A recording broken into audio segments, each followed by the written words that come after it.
So I was gifted about 400 board feet of Sepele flooring, and I thought this was the perfect opportunity to make a frame for a mirror that has been sitting around my shop for at least the last 2 years. So the first thing I wanted to do was mill one of the flooring pieces up into the rails and stiles for the picture frame itself.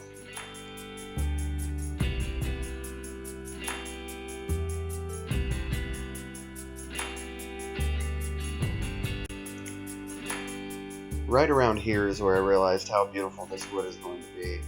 Sepele is referred to as genuine mahogany. It's not a member of the mahogany family, but it's very similar to a lot of African mahoganies. It's very tight grained, and once it's finished, it's really rich in color and has a natural depth in the wood. So being a mirror frame, that's what I wanted in the overall design. Now that everything's milled up, it's time to lay them out here. I want them to appear book matched. So here's the grain on the two stiles. And I want them to be book matched.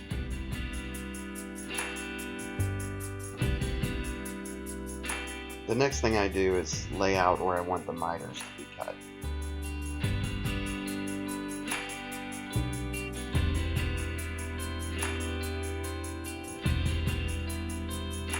With thinner pieces, I tend to cut them 2 at a time. It just saves me a lot of setup time since I don't have a fancy miter gauge.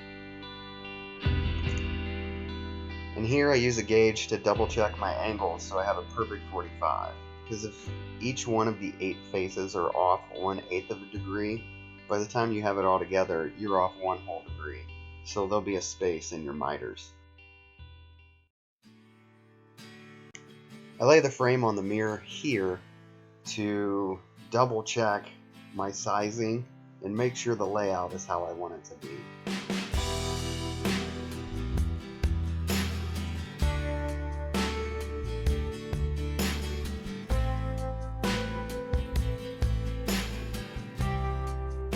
I always write out the length and width of the rails and stiles so I know where to make the dados and how deep to go in with them for the mirror and for the backing board. And here I am adjusting the height for the dado blade using a dial indicator.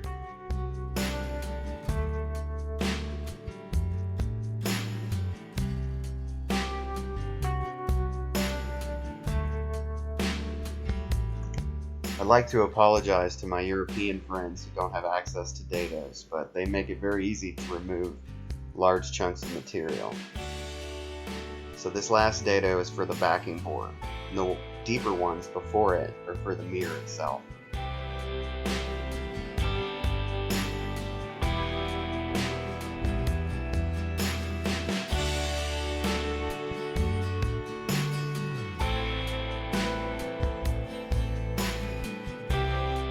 As you can see, the mirror fits perfectly here, which actually I don't want. So I went back and opened up with the dado about another 32nd of an inch around to make up for seasonal wood movement so the mirror doesn't explode later on. And now that I have my measurements, I found a piece of cherry veneered plywood in my shop for the backing board, which would match perfectly to the cherry splines that I'm going to put in the frame itself later.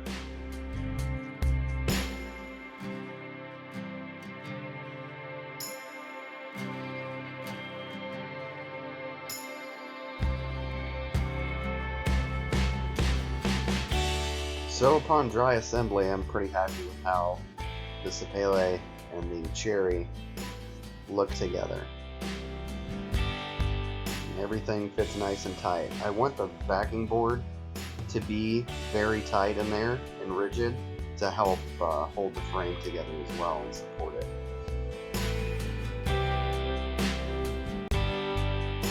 Once I was looking at the front of the frame, I decided I wanted a bevel around it. So I opted for 15 degrees, which is a good furniture angle. So 90 plus 15 is 105, but we'll settle for 105.2.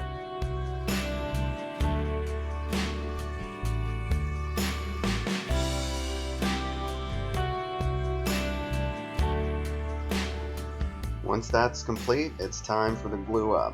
And I use Tight Bond 3 here just because that's what I had laying around.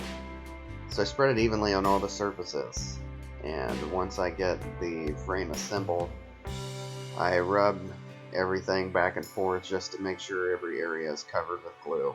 And I repeat that step for each joint.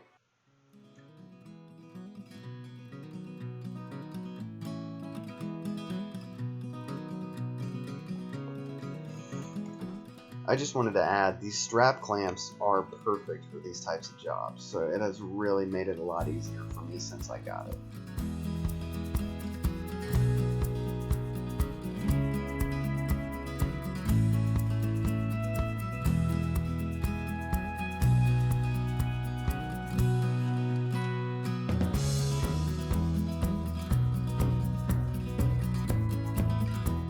Now a quick sand at 80 grit to remove the glue from the surface areas, and any squeeze out inside the rabbets or the dados themselves I'll come back later with a chisel to clean out. So the next step here would be setting up the splining jig to start cutting the splines.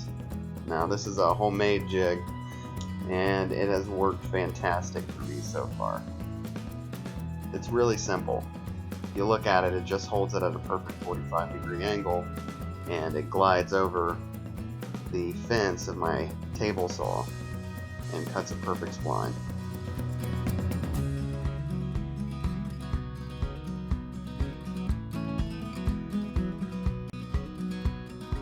Now that these splines have been cut, it's time to find some cherry scrap and cut the actual spline material on the bandsaw. I'm cutting these a little thin for there to be room for the glue inside the spline itself. Now if you do follow my Instagram, this cherry is leftover scrap from the flag box that I made a few months ago, so that's worth checking out if you're interested.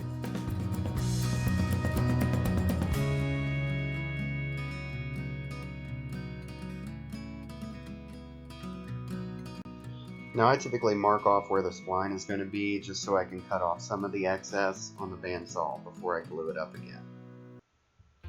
And I just use a popsicle stick from the arts and crafts store to spread glue inside the spline before putting glue on the spline and putting it in the frame itself. I just want to make sure that there's an adequate amount of glue in there and it all doesn't squeeze out of the back end once the spline gets pushed into the frame.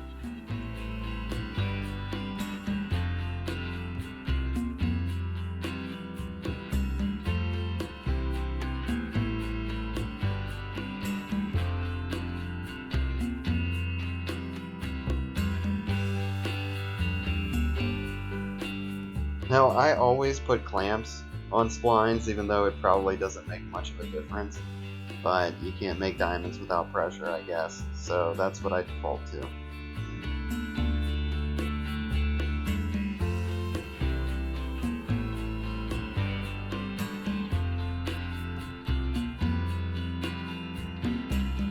I quickly saw off what's left of the material, and I'll sand down the rest.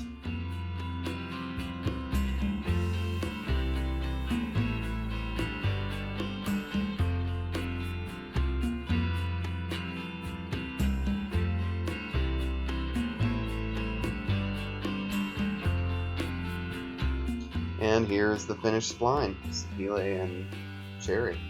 I think the contrast is mild, but that's what I was going for. It's very subtle. So I come back and I clean out the dados, the squeeze out in the dados with a sharp chisel.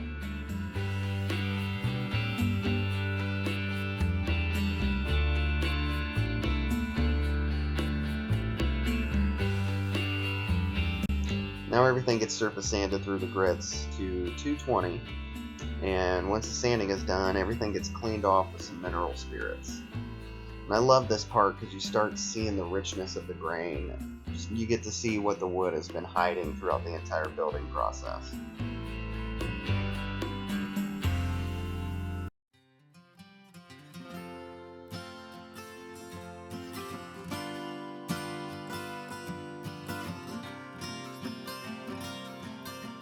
Now my kitchen is also my finishing booth. There's no dust floating around in the air out here to land on my finish when it's still drying. And I use natural Danish oil because I just want to see the wood grain. I want to enhance it. I don't want to hide or cover up anything. Now that is some rich mahogany. It goes perfect with your leather-bound books. And if you know what movie that quote is from, leave it in the comments and I'll give you a free internet high five.